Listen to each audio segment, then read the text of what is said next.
Joining the conversation, we have NBC News national affairs analyst and a partner and chief political columnist at Puck, John Heilemann, and member of the House Oversight and Reform Committee, Democratic Congresswoman Alexandria Ocasio-Cortez of New York. It's very good to have you on the show this morning.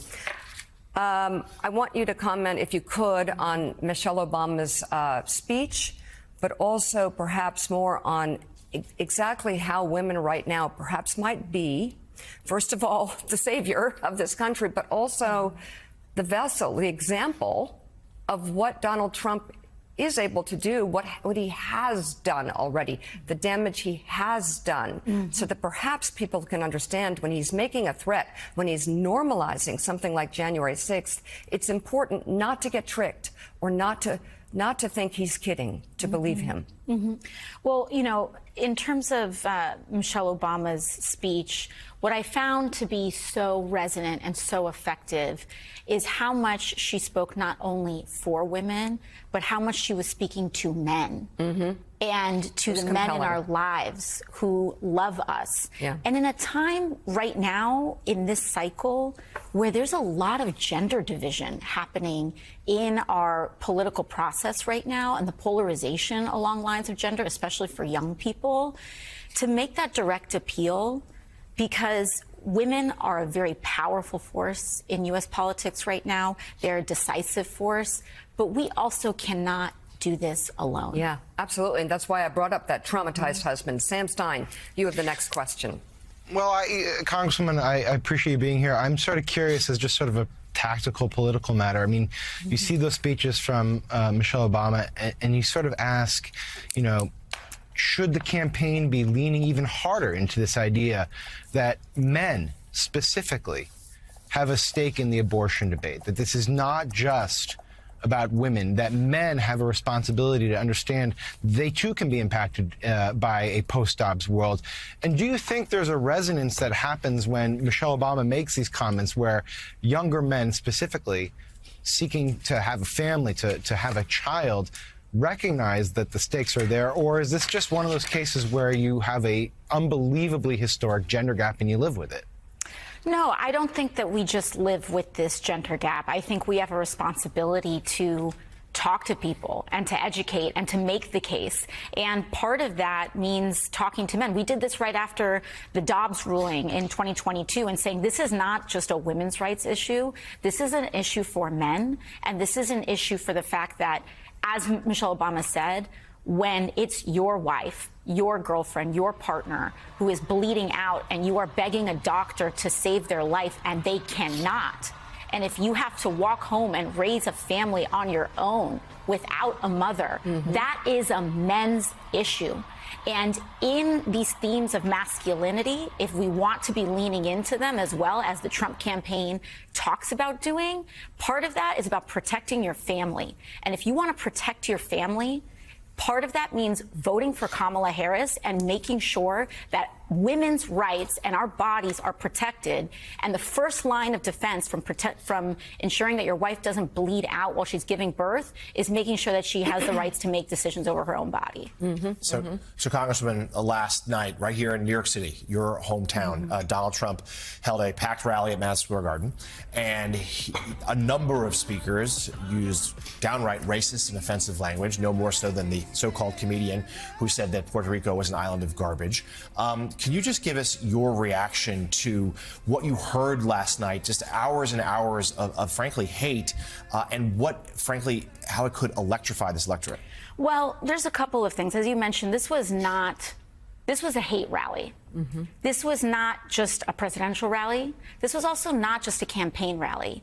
I think it's very important for people to understand that these are mini January 6 rallies. These are mini Stop the Steal rallies. These are rallies to prime an electorate into rejecting the results of an election if it doesn't go the way that they want. Because Donald Trump and that entire cadre of people up on that stage, Stephen Miller, et cetera, do not respect the law of the United States of America.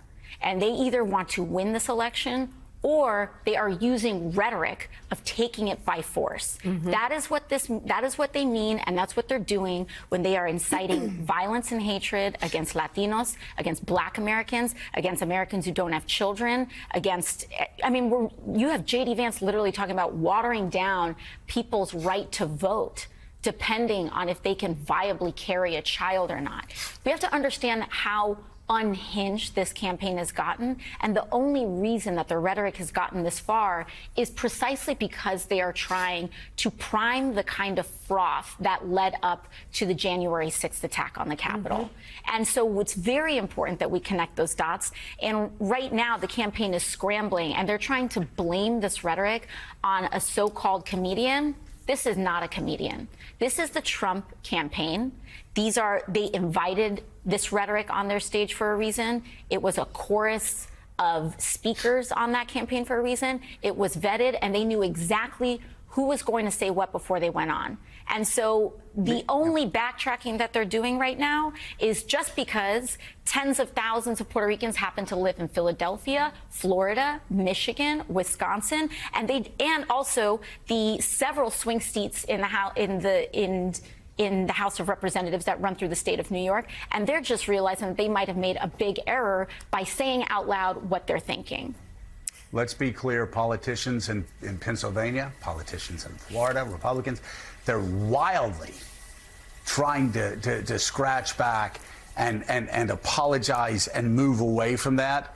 Mika, in any other political world, in any other political reality, after something like that was said, Democratic politicians, Republican politicians before Donald Trump on this level, they would have all condemned the hate speech. They would have all condemned the attacks against Puerto Ricans who are American citizens. They would have all done that. But what happened here? One speaker after another speaker after another speaker got up there and talked. Nobody condemned him. Donald Trump got up, didn't say a word about it. So you've got hours and hours of speakers saying more and more offensive things, holding up a crucifix and calling Kamala Harris evil and the Antichrist. But nobody says that what the comedian said was wrong. And by the way, Donald Trump knew by the time he went on stage the reaction he was getting. But he also knew, hey, maybe some bigots on the far right, maybe some angry young men will be motivated and think that's funny, and they'll be on my side. So Donald Trump, knowing what he said, knowing that Puerto Rico is called a floating pile of trash, Donald Trump remained silent. No, don't go, That's like, okay, Puerto Ricans, you know. Americans, you know. As you have to speak to your child this morning, to say that all Americans don't think that way, but Donald Trump does. The people that spoke after the comedian do. There was a very clear opportunity to mitigate the damage, and every speaker last night refused to do it. This is what's called normalizing, normalizing hatred. And let's not mince words about what that leads to. That is the process that leads to fascism. Nobody, to your point, Joe, Patty Kay, nobody gets a pass at trashing America. Nobody gets a pass at talking like Hitler or fancying Hitler or calling our veterans or people who died for our country suckers and losers. Nobody gets a pass demonizing and degrading people. Nobody gets a pass threatening people except for convicted felon Donald Trump. Are we going to wake up? I mean, it's what the other great thing about what Michelle Obama said over the weekend that I think a lot of women will kind of feel resonates with them was that how does he get a pass on so much and she gets held to this extraordinarily high standard on everything. And I think every single woman who is listening to that has been in a position, whether you work in a bakery, whether you work in a restaurant, whether you work in an accountancy's office, whether you work on Capitol Hill, I am sure, Congresswoman, or in a TV studio, we know exactly what that means. And Donald Trump does get keep getting these passes. Over the course of the weekend, another thing happened. I think some of the confidence you hear from the Trump campaign, I wonder whether they are setting themselves up for saying afterwards, listen, if we lose, it's not possible because actually look how well we were doing. And over the weekend, Elon Musk said that January the 6th, in no way a violent insurrection, but also perhaps more importantly said mail-in ballots are a recipe for fraud. Do you think that's what's happening at the moment? That's absolutely what I think is happening. I think you see the breadcrumbs and the puzzle pieces that are being put together by the Republican Party right now. Even the way that they are dropping polls, the number of polls, the way that they are trying to outnumber Republican-skewed polls, and the way that they're undermining elections, mail-in ballots. We're also seeing a widely reported incident of a manipulated video about burned, an attack or ripped up ballots in Pennsylvania that was proved to be fraudulent. All of this is exactly a replay of what Donald Trump did on January 6th. We don't have to think about if this is what happens. This is their playbook that they have used that led to the deaths of multiple people on January 6th. This led to one of the largest attacks in American history on the American Capitol, on U.S. soil. And it was done by exactly this rhetoric. And so when the Trump campaign says this was just a joke, we're just bringing in a comedian, they joke their way up right up until the point that people have lost their lives. So, Congresswoman Alexandria Ocasio-Cortez, thank you so much for coming on this morning. We really appreciate your thoughts, your words, and coming in today. Joe. The coverage of this rally, though, has largely revolved around two things. First, a racist comedian who was part of the program before Trump even spoke, who said some truly vile things, targeting Latinos, calling Puerto Rico a floating island of garbage, that's a quote, mocking black people, Jewish people, Palestinians, really horrible stuff across the board. Now, none of this should exactly be surprising. I mean, Trump has built for himself quite a body of racist and xenophobic work over the years. We've just shown you a couple of the headlines there. And overall, the reaction, though, to last night, in many ways, has been good for the Harris team because it sparked an outcry, even though it's not surprising. And I mean, the truth is, just like Harris said today, this is really nothing new. I think last night, Donald Trump's event in Madison Square Garden really highlighted a point that I've been making throughout this campaign. He is focused and actually fixated on his grievances, on himself, and on dividing our country. This is not new about him, by the way. What he did last night is not a discovery. It is just more of the same and maybe more vivid than usual.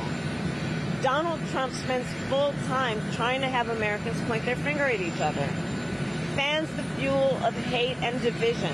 And that's why people are exhausted with him. That's why people who formerly have supported Donald Trump, have voted for him, are supporting me, voting for me. Sure, it might have been more vivid, as she just said, but it's yet just another reminder. I mean, just 8 days out from the election of exactly who Trump is. And the Harris team also didn't waste time putting an ad on the air saying exactly that. A floating island of garbage in the middle of the ocean. I think it's called Puerto Rico.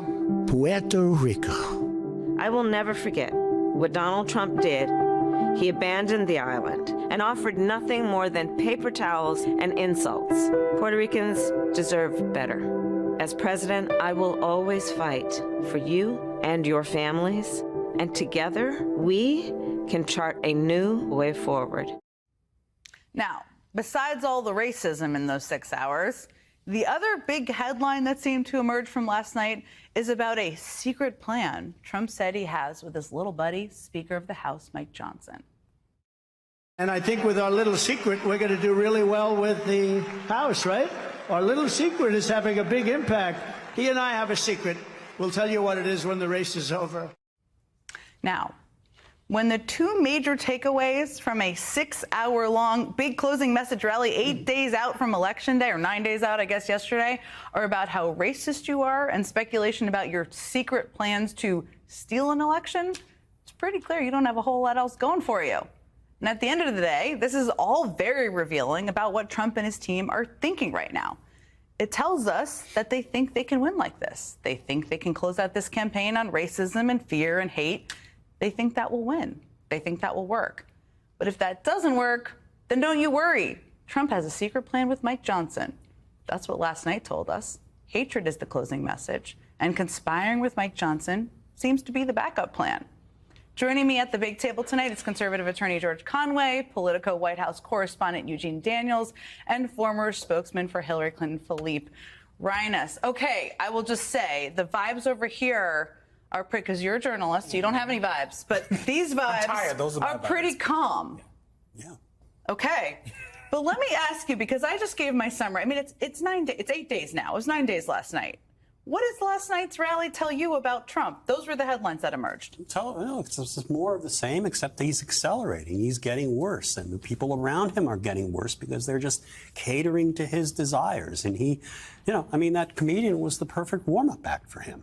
I mean, you saw some of the headlines that you put up there before. I mean, look, he's the guy who basically said we should trade Puerto Rico for Greenland because Puerto Rico is full of dirty people. He said, he talked about Haiti as a shithouse country. He said, people said shithole, and then the Republicans denied it. Remember that, saying he didn't say that. And the reason why they were able to die is because he used a different iteration. He said that he didn't want. I mean, he had this crude remark about watermelons last night, and he used to say he wanted guys with yarmulkes counting his money and not black guys. He wanted, he's been all over this is racism. He is a racist. He called me once moonface.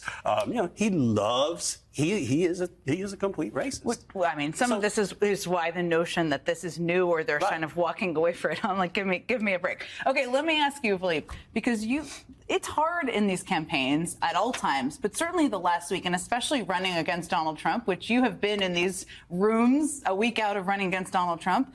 It's like evil whack-a-mole. You have to decide what you respond to and what you don't. So what kind of discussions, if you're the Harris campaign, watching what Trump is doing, knowing what their proactive messages, are you having? What are you deciding day to day? Well, I think he's helping that process along, because if someone just came out of an induced coma yesterday and they had to decide who to vote for in the next couple of days, this is a great encapsulation of it all. Last night, as you said, in 6 hours, it's really been a perfect reflection of the last, not just 6 years, but 9 years since he started his campaign by knocking, rapists and other criminals coming from Mexico. And today, we saw the clips that you have of Vice President Harris, who is talking about the future, talking about ambition, talking about looking forward. It was interesting. I don't know why, probably because I spent too much time on these things, but I went back and I read the debate transcript from last month. And you know what word Donald Trump never uses? Future. And I started thinking, you know what? I don't remember him saying it that up, because he is too busy rewriting the past. And that's what we see at nights like last night. And I'll skip ahead to tomorrow. Tomorrow, the vice president's going to be standing pretty close to where we are, talking about what happened on January 6th. And that is an incredible reminder of this is a choice between two people. If this guy gets elected, he's going to pick up where he left off. Where he left off was applauding people who overran the Capitol. We left off where he was doing everything he could to just throw out ballots, basically. And, to answer your question, like this 72-hour window or 48-hour window is putting her best foot forward and his accurate foot forward. And the truth is that we all need to realize that Donald Trump's true enemy is within his own head. And, but we should be thankful for it, because it's great that he can't pretend that he's anything else. And look, I think what's been funny is his team has been so happy about how last night went. You know what? Let's do a rally that every night for the next 8 days. I'll chip in to help get Madison Square Garden. Yeah, right. You can air it on your feed. It's all good. Let me ask you, because Philippe mentioned the speech tomorrow night. There are always many closing. You could say it's a closing message speech, but there are many closing messages of a campaign. Because if you look at what they're doing on TV, the Harris campaign is doing basically split between abortion, economy, and democracy, turning the page. What are you hearing about the speech tomorrow night? What are, from your reporting, should we be expecting from it? Yeah, I mean, it is going to be both, for a lot of voters, an introduction of Harris, right? She's still having to do a lot of that bio work, and she's obviously going to talk about Donald Trump. And I think the way that she has done it, it's a longer speech, maybe sweepier. I've heard it's going to be personal, too, which is interesting. Yeah. Sweepier than maybe we're she was there. used to. Yeah. But it's not just going to be about January 6th, right? What we've seen over the last few months as her campaign has come to this end is that she started not talking about Donald Trump that much, right? But what her campaign and what she is feeling is that they feel like he's getting worse and darker, right? That is in their eyes. And objectively, his words are getting worse, right? And getting darker. When you look at his speeches, and we did a check for Politico, 20 of his speeches, darker, more racist language, more xenophobic language than we've ever seen before. Now, just as experts that watch these kinds of things, you're going to hear that from her, and something she loves to say. As in calling that out, exactly, and how it has gotten darker. How it's gotten darker, how it's gotten worse, and that you don't have to choose to live like this. And one thing that she really loves to point out is that he doesn't talk about you, the people, right? That's something that you're going to hear you heard from her folks say that tonight, over and too. over and over again. Let me ask, because a lot of the approach that they've been taking, George, now you've been long with her, but is appealing to conservative Republicans like yourself, or independents, or moderates, or people who may not always check the box for Democrats by having Liz Cheney out there, by talking about democracy. What do you think? Is personal and her background compelling to that group? What else do you hope to hear from the speech? I think all of it's compelling. Because her personal background is compelling because of the contrast with Donald Trump. Everything she is talking about is compelling because of the contrast with Donald Trump. And I have to say, it's just gratifying and wonderful to see how they are closing this campaign with these attacks on Donald Trump by saying, see, we told you so. I mean, look, you go back 4 years, you had the Lincoln Project basically pointing out this guy is bad. He's bad, he's bad, he's bad. And, that's important to do with this guy because he is bad. We tend to get used to how bad he is. And that's the reason why, he still kind of exists the way he does, is that we've gotten so used to him. But fortunately, he kind of receded from the scene for a couple of years because he was deplatformed after January 6th. Now we're seeing him in his full glory. And now he's under more pressure than ever before. And now he's crazier, more obnoxious, more dangerous than ever before. And to Eugene's point, it's important that, Donald Trump runs like he was never president, like he doesn't have a record.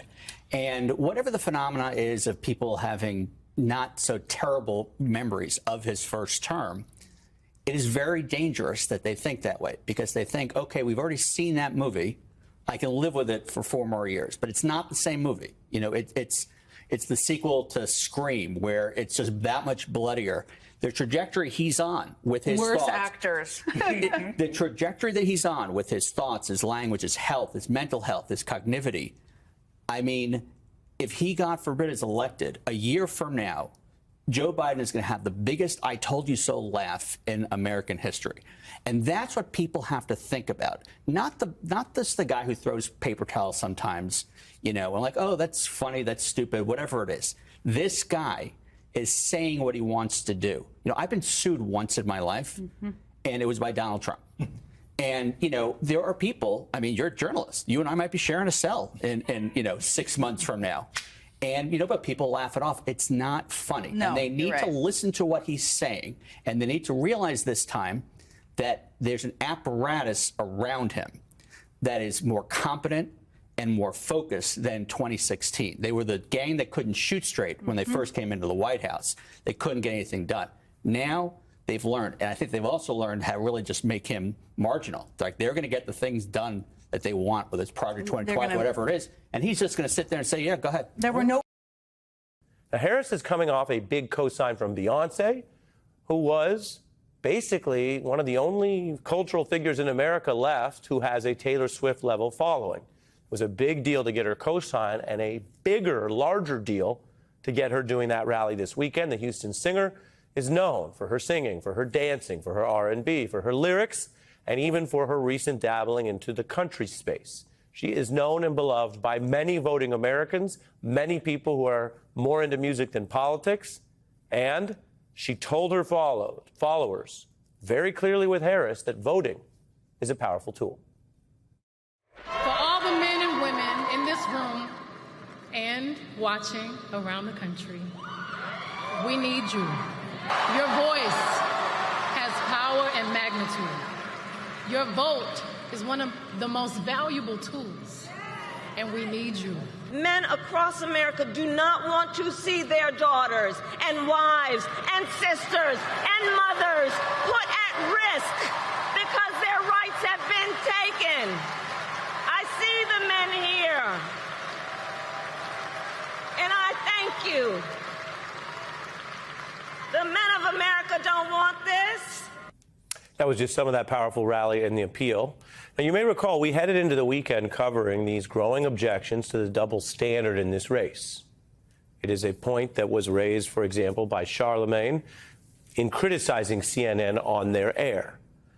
This narrative where Kamala Harris is pressed on policy details or word choice or her precise distinctions of what she would do differently from the Biden first term, which are, of course, fair questions. We've asked some of them in reasonable ways, but that is put on par or on balance with Trump just blatantly vowing to abuse power, gut the DOJ, cancel his own planned trial, deploy military force inside the U.S., prosecute critics, target American citizens as, quote, enemies, deride America as a, quote, trash heap, threaten the free press, and do all this while hosting blatantly racist, demonizing events, including this almost ineffable rally last night as part of his closing message.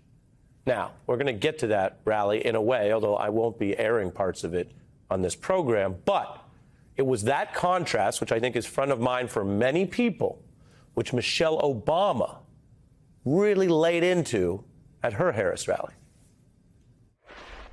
So I hope you'll forgive me if I'm a little frustrated that some of us are choosing to ignore Donald Trump's gross incompetence while asking Kamala to dazzle us at every turn. I hope that you'll forgive me if I'm a little angry that we are indifferent to his erratic behavior, his obvious mental decline, his history as a convicted felon, a known slumlord, a predator found liable for sexual abuse, all of this, while we pick apart Kamala's answers from interviews that he doesn't even have the courage to do. Michelle Obama taking what many people have articulated and described as that double standard and using it for fuel, turning it into a rallying cry. And by the way, that's what the political right has done in this country for many decades. Fairly or not, supported by evidence or not, they have waged a simultaneous war of working the refs, attacking the press, and then using that to energize their side. Interesting to hear Michelle Obama do it in her own way. Now, this brings us to Trump's Sunday night rally in New York City's Madison Square Garden. The campaign billed it, pitched it as some kind of, quote, closing message, but it didn't go well, and it has the Trump campaign reeling in various ways because of the blowback over racist, hateful, sexual, and demeaning remarks by a whole range of speakers. Now, I'm going to tell you what we have deemed newsworthy about this, but we are not going to be airing much from the rally on this newscast. And I'll tell you the reason. We try to be transparent. Much of what happened on that rally, especially with the warm-up speakers, and there were many of them, simply does not meet our standards. I will report on some parts of it so you understand exactly what happened if you didn't happen to catch the rally over the weekend. Maybe you were busy living life on Sunday night. I will start with Tony Hinchcliffe, who offered what he billed as jokes, but were claims about how he says Latinos have sex, how he dubbed Puerto Rico a floating island of garbage, as the Times put it, how he made a racist reference to black people and watermelon. That speaker alone driving an absolute onslaught of bad press and headlines. And, of course, that not only looks bad, it distracts from what the campaign said was their closing message. Of course, the things that they're getting in trouble for are part of Donald Trump's closing message. He recently himself called America a garbage can for the world based on his views of immigration. He's doubled down on attacking opponents as the enemy within. He did that last night. I can tell you that most of the extreme vile attacks came from the assorted speakers that the campaign had handpicked for their big closing rally. And so one thing that's happening today is a kind of faux distancing from the campaign to its handpicked speakers that's familiar to anyone who's spent any time on the political internet, where you see trolls, maybe even people you know, repost some hateful material or just ask insulting questions and then claim they're not endorsing those positions. They're just, putting that bile out into the world. Now, I will summarize, according to reports, some of what we heard without re-airing it.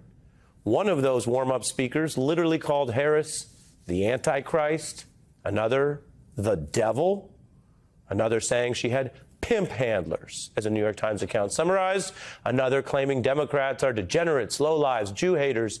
Every one of them is that quote.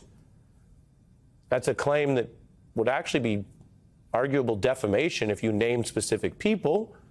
Most American Jews are registered Democrats. Kamala Harris is married to a Jewish American Democrat, if you want to get into it. But fact-checking this kind of lying venom only takes you so far. The New York Times lead reported that this closing rally, which would have shocked anyone a couple decades back in American life, was a, quote, vivid and at times racist display of the dark energy animating the MAGA movement. Now, as for the campaigning around all this, there are times where Kamala Harris has tried to transcend or glide past the so-called Trump show to make sure she's pushing her own message. There are other times where she's drawn attention to Donald Trump's extremism and hate, saying take him seriously to voters. That's what she did at their one and only debate, baiting him into certain topics that relate to his conduct that she wanted to draw attention to. And we can tell you with the fallout from this rally today, Harris took that second path, arguing that Trump's extreme rally, with the personal grievances and the hate and the vile speakers, actually confirms one of her core critiques of why she says he is unfit to lead. Donald Trump's event in Madison Square Garden really highlighted a point that I've been making throughout this campaign. He is focused and actually fixated on his grievances, on himself, and on dividing our country. It is absolutely something that is intended to and is fanning the fuel of trying to divide our country. That fuel to divide us. Well, fuel can power any number of reactions. One of the most popular artists on the planet, Puerto Rican star Bad Bunny, he responded to last night's attack that I just told you about by sending out a new Harris video to his 46 million followers online. Many of them live in the continental United States. They can vote right now, in a legal contrast to the island population. And the comparison was stark to Harris campaigning Sunday at a Puerto Rican restaurant in Pennsylvania, which boasts a voting population of about 500,000 people of Puerto Rican descent. So now you know a bit about what that rally was like without having to rehear every claim, attack, and supposed joke that was peddled. All right.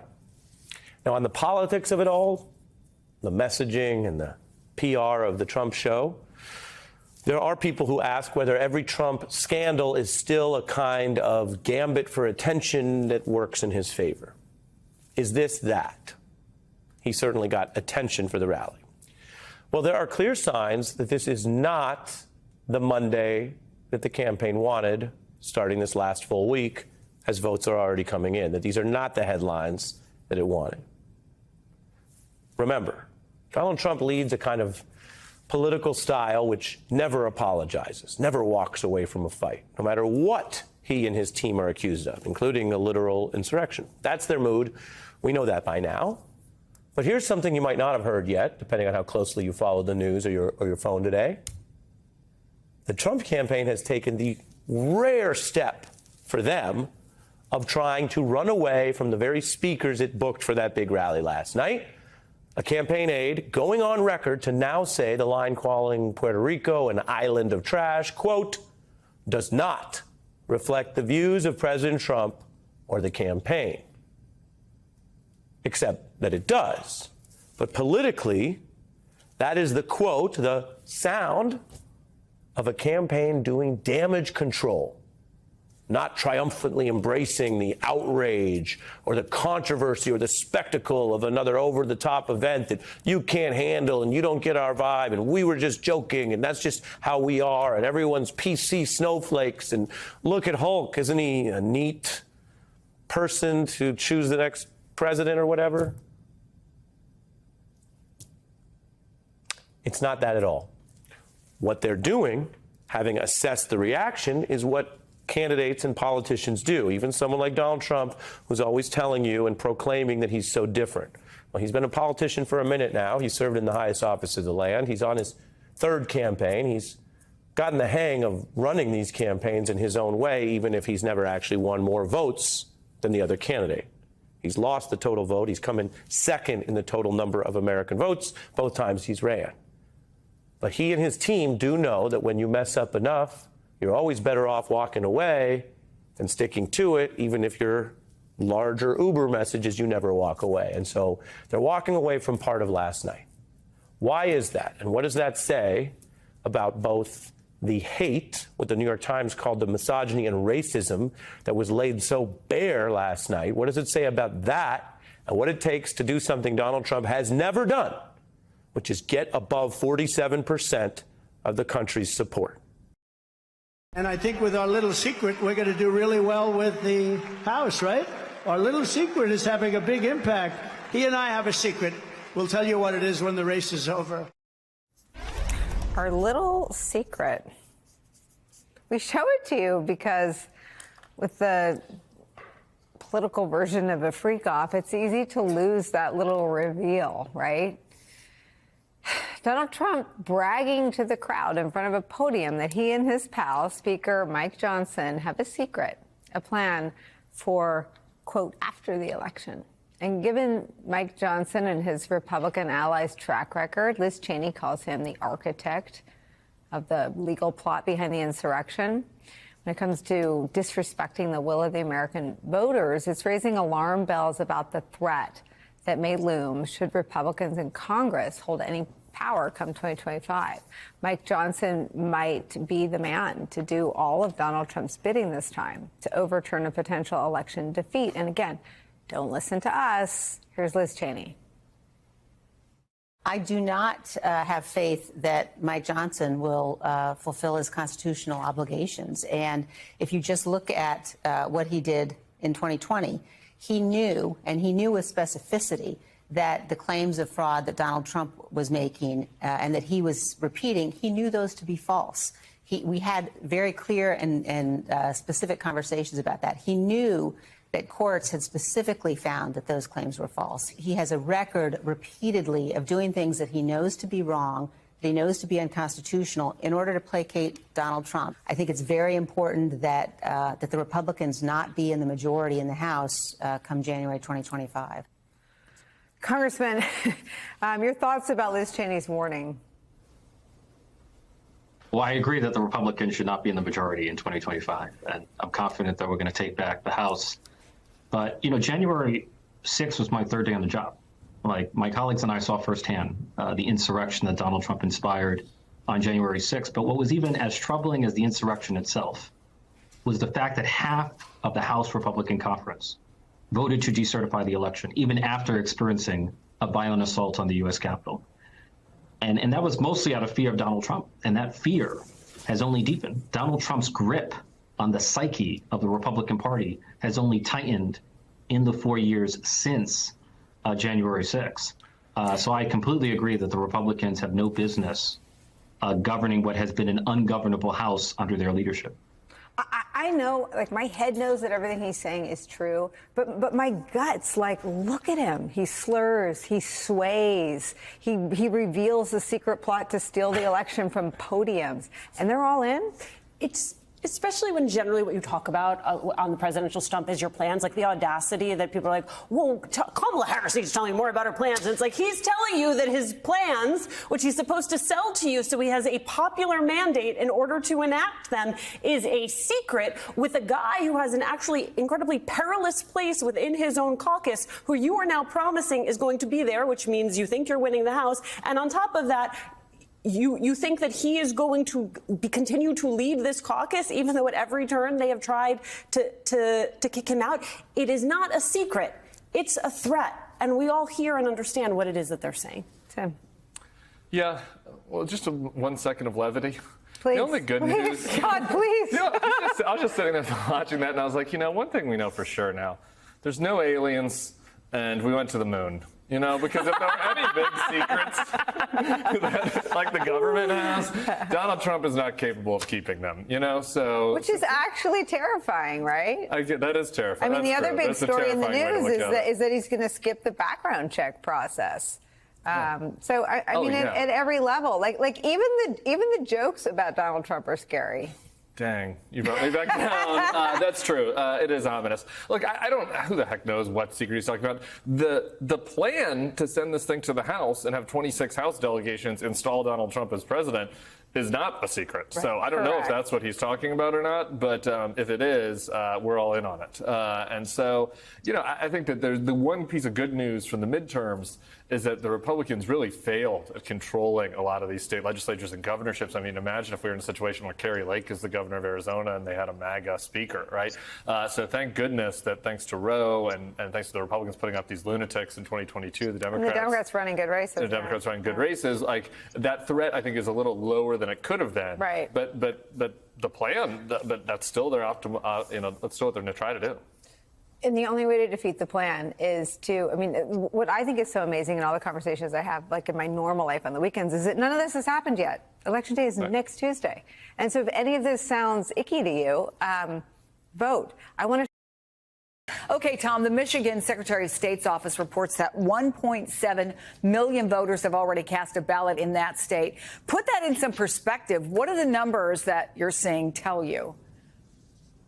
Yeah, I mean, what we're seeing in this turnout in Michigan is pretty remarkable. We've been expecting, as you were talking about in the last segment, Republicans have been pushing early voting very hard. And we've been expecting to see them increase their numbers. And as you showed, in some states, we've been seeing that. In Michigan, a lot of these numbers, they don't have partisan registration there, but we look at the demographics. There are more women voting. We've got a bigger gender gap even than when we had in the Dobbs election in 2022, bigger than 2020. Black voters, especially big turnout there in Detroit, especially older black women.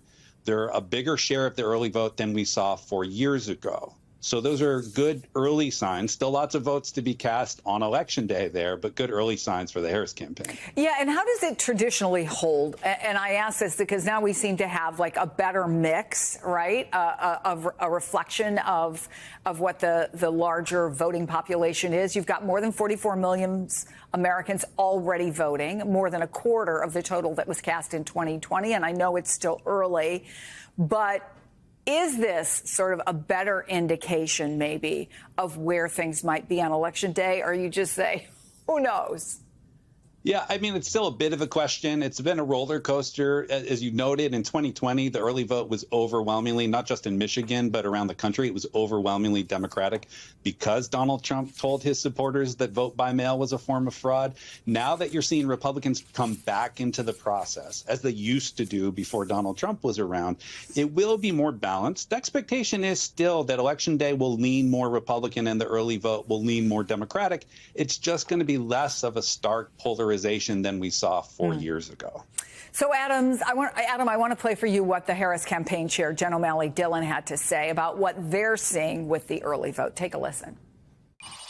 We actually feel very, very good about what we're seeing for early vote. We are seeing high turnout everywhere. When we look head to head at our vote versus the Republicans, we're coming out ahead there. More of our people that don't traditionally vote are showing up.